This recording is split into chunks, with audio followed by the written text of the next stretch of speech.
एक छोटा सा सवाल है जिसका जवाब उससे भी ज्यादा छोटा है। और सवाल ये है कि जीरो की खोज किसने की थी। अगर आपके दिमाग में इस खोज को करने वाले इंसान का नाम विदेश से आने वाला है, आप पूरी तरह से गलत होंगे। इसके जवाब के लिए आपको थोड़ा रुकना होगा। आने वाले कुछ मिनटों में आपको पता चलेगा कि जितने भी मैथ्स के सवालों को आपने हल किया है उन सब में एक टैग छुपा है, और वो टैग है मेड इन इंडिया का। सबसे पहले बात करते हैं रोमन नंबर्स की।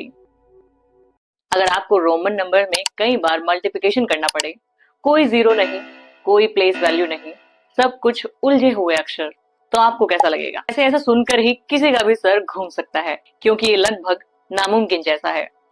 लेकिन अब इसी पिक्चर में आता है भारत का एक बड़ा आविष्कार। करीब 500 ईस्वी के आसपास भारत के गणितज्ञ आर्यभट्ट और ब्रह्मगुप्त ने दुनिया को एक ऐसा तोहफा दिया जिसने गणित को पूरी तरह से बदल कर रख दिया। और ये तोहफा था जीरो अंक का।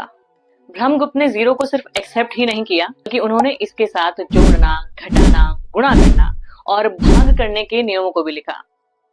ये एक ऐसा अंक था जो खुद तो खाली था, लेकिन जिसके साथ भी जुड़ता उसकी वैल्यू बढ़ जाती, और जिसके साथ इसकी गुणा की जाती उसे ये अपने जैसा ही शून्य कर देता। सोचिए, अगर ये छोटा सा शून्य ना होता तो आज ना तो बाइनरी कोड होता, ना वाईफाई होता, ना वो यूट्यूब का बफरिंग सर्कल, और ना ही ऑनलाइन पेमेंट्स इतनी आसानी से हो पाते। और फिर इसी तरह भारत से ये शून्य का आविष्कार पहले चीन पहुंचा, फिर अरब कंट्रीज, और फिर आखिर में ये पहुंचा यूरोपियन कंट्रीज, जहां 12वीं सदी के व्यापारियों ने इसे अपनाया और प्यार से इसे नाम दिया ज़ेफायरम। और आगे चलकर यही ज़ेफायरम बन गया जीरो। तो अगली बार जब आपकी सैलरी बैंक अकाउंट में क्रेडिट हो, तो एक पल रुक कर जरूर सोचेगा कि ये सब कुछ मुमकिन शायद इसीलिए हुआ है क्योंकि भारत के एक महान इंसान आर्यभट्ट ने 1400 साल पहले शून्य का तोहफा इस दुनिया को दिया था। अब जरा नंबरों से निकलते हैं और थोड़ी नाक की बात करते हैं, क्योंकि नाक ही है जो ऊंची रखने पर सोसाइटी में इज्जत मिलती है, और ज्यादा सुंदर हो तो दुनिया की तारीफें भी दिलवाती है। सोचिए, एक ऐसा वक्त था जब ना तो कोई आधुनिक दवाइयां थी, ना ही कोई अस्पताल, और ना ही एनेस्थीसिया। इसकी तो उस टाइम पर कल्पना करना भी बड़ा मुश्किल था।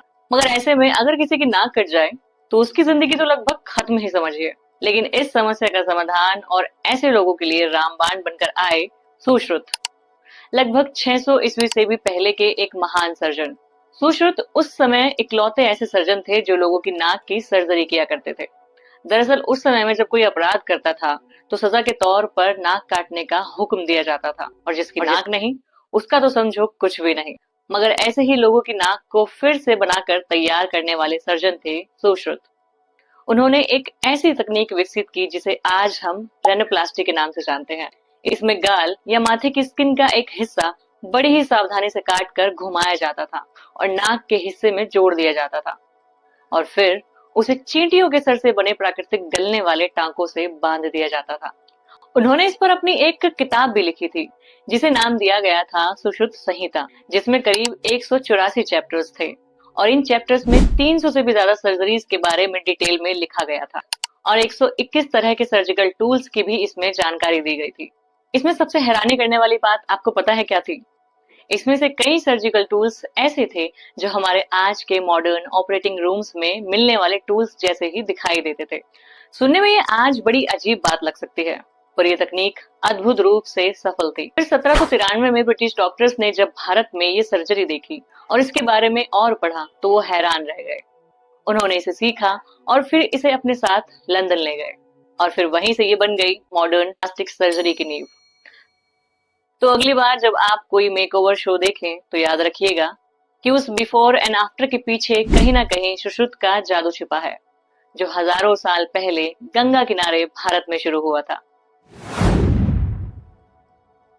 अब बात करते हैं भारत के दूसरे और सबसे इम्पोर्टेंट आविष्कार की।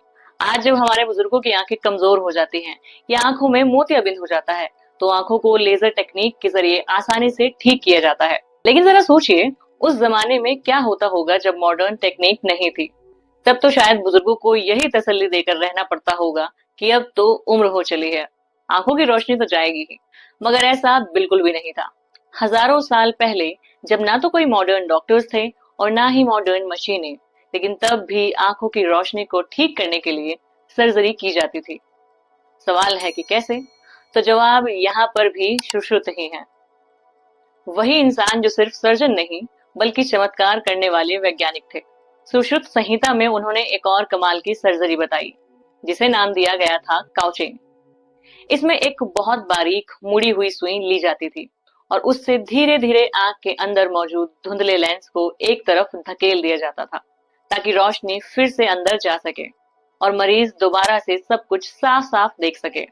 आज के हिसाब से सुनने में रिस्की लगता है, पर उस दौर में इसका सक्सेस रेट करीब 60% था, जो उस समय के लिए किसी चमत्कार से कम नहीं था। आज दुनिया में हर साल करीब 28 मिलियन कैटरेक्ट सर्जरीज होती हैं, यानी कि लाखों दादा दादी आज भी आपको चोरी से बिस्किट उठाते हुए साफ साफ देख लेते हैं। और ये सब कुछ उस एक भारतीय नवाचार की वजह से हुआ है, जिसका जन्म हजारों साल पहले हुआ था। अब चलते हैं एक ऐसी खोज की तरफ जो शायद आपके रसोई घर में हर दिन होती है, पर आपको इसका एहसास बिल्कुल भी नहीं है। क्या आपने कभी सोचा है अचार पूरे साल खराब कैसे नहीं होता है, या दादी के देसी नुस्खे इतने असरदार कैसे होते हैं? असल में पुराने लोग सिर्फ खाना नहीं बनाते थे, वो उसके पीछे के साइंस को भी समझते थे। उन्होंने बड़ी बारीकी से इस बात को नोट किया था कि हल्दी, अदरक और सरसों के तेल में ऐसे तत्व होते हैं जो कीटाणुओं को खत्म कर देते हैं। यानी कि उन्होंने फूड केमिस्ट्री का कॉन्सेप्ट तब समझ लिया था जब फ्रिज जैसी चीज का नामो निशान भी नहीं था। इसी दौर में आई थी चरक संहिता, जो सिर्फ इलाज की किताब नहीं थी, वो एक पूरी तरह से फार्मेसी गाइड थी। उसमें 500 से भी ज्यादा औषधीय पौधों का जिक्र था और ये भी बताया गया था कि किस पौधे की कितनी मात्रा लेनी चाहिए और उसे कब इस्तेमाल करना चाहिए। आज मॉडर्न लैब्स जिन चीजों को नई खोज कहती है, वो सब हमारी दादियों की करछी और अनुभव से सदियों पहले ही डेवलप किया जा चुका है। जैसे कि आज रिसर्च कहती है कि हल्दी में मौजूद करक्यूमिन ऐसे बैक्टीरिया को भी मार सकता है जिन पर आधुनिक दवाइयां असर नहीं करती हैं। लेकिन यही बात तो हमारा आयुर्वेद पता नहीं कब से कह रहा है। यानी जो परंपरा हमें मिली थी वो असल में गहरी वैज्ञानिक समझ पर आधारित थी, और इसीलिए भारत में साइंस सिर्फ लैब में नहीं बल्कि रसोई घर और दवा की पोटली में भी जीवित है। उम्मीद है कि आपका दिमाग अभी पूरी तरह से रिवाइव हो गया होगा। अगर ये पहली बार है कि आपने सुश्रुत का नाम क्रॉसवर्ड से बाहर सुना है, तो एक काम कीजिए, लाइक बटन दबाइए, ताकि यूट्यूब को पता चल सके कि इतिहास, खास करके भूला बिसरा इतिहास, सच में मायने रखता है। चलते हैं उस हिस्से की तरफ जो बताता है कि भारत का इतिहास वास्तव में शानदार है, अमेजिंग है, और भारत के पास बड़ी बड़ी उपलब्धियां हैं। लेकिन फिर भी इन उपलब्धियों को हमेशा क्यों छुपा दिया जाता है?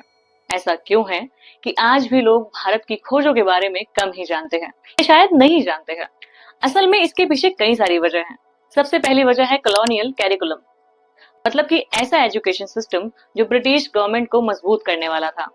ऐसे एजुकेशन सिस्टम को भारत का हिस्सा बना दिया गया। यूरोपियन सेंटर्ड किताबों को भारत की एजुकेशन में शामिल कर दिया गया, और इस पूरे प्रोसेस में भारत की जो खुद की ऐतिहासिक कहानियां थी उन्हें दबा दिया गया, या यूं कहें कि बदल दिया गया। खैर, बात यही करते हैं कि भारत का ज्ञान सिर्फ इतिहास की किताबों में ही नहीं बल्कि हमारे रोजमर्रा के जीवन में भी हर समय मौजूद है।